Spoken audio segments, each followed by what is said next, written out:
are all there. So we've talked about, human development, this aspect of an inclusion, just like you have spoken about. In terms of, looking at your intervention scientifically, you've seen infrastructure development in different aspects, the rail, the roads and all that. Yes. But you and your colleagues signed performance bonds with the president last year. Yes. In terms of the timelines, what is the report at the moment? Well, I think that should be, if you ask, I'm not the examiner.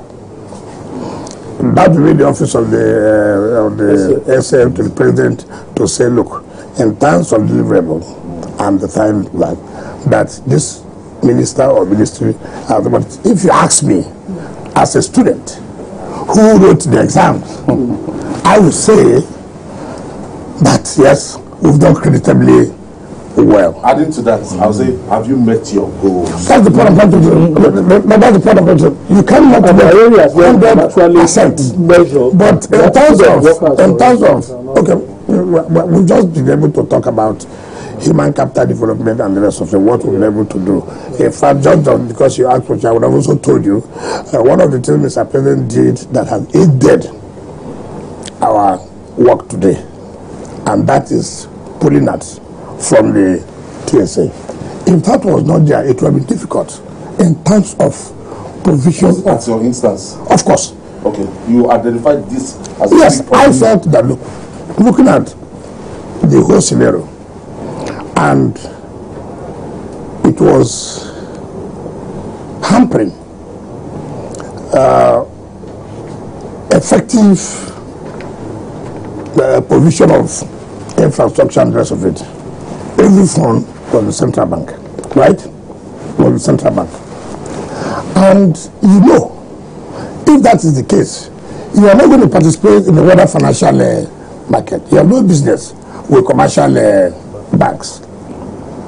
So it is only when funds come from either the national budget or your IGL, which is paid to the central bank, that you can embark on any project. So I now say, look, Mr. President, you see governance as business. You don't want your business to fail. So also don't want governance to fail. You don't want to give excuses.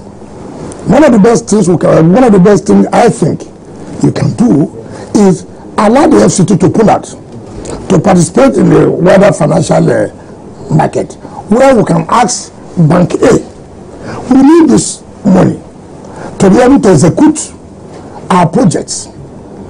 And Bank A is okay. How do you get our money back? It's okay. Yes, you can get our money back. Let our IGL be paid into our account with you. And then you now deduct monthly in order to be a sort of paying back. What's the advantage of that? The advantage of that is that you are no longer waiting that every month is what I get from IGR. Take for example, if you get 20 billion, it means that you'll be sharing that 20 billion, for example, amongst all interest. And that will not be enough. Now the bank has given it for maybe 200 billion, right? And bank will look, we'll be taking like 6 billion or 5 billion monthly, as the case may be. Now you have 200 billion spending on infrastructure. You still have leftover from the IGL, which you can use to run daily activities. So the contractors they are aware that there is fund for them. So everybody want to work. No, Your Excellency, many would recall that when you came into office, you hit the ground running as soon as you assumed office, and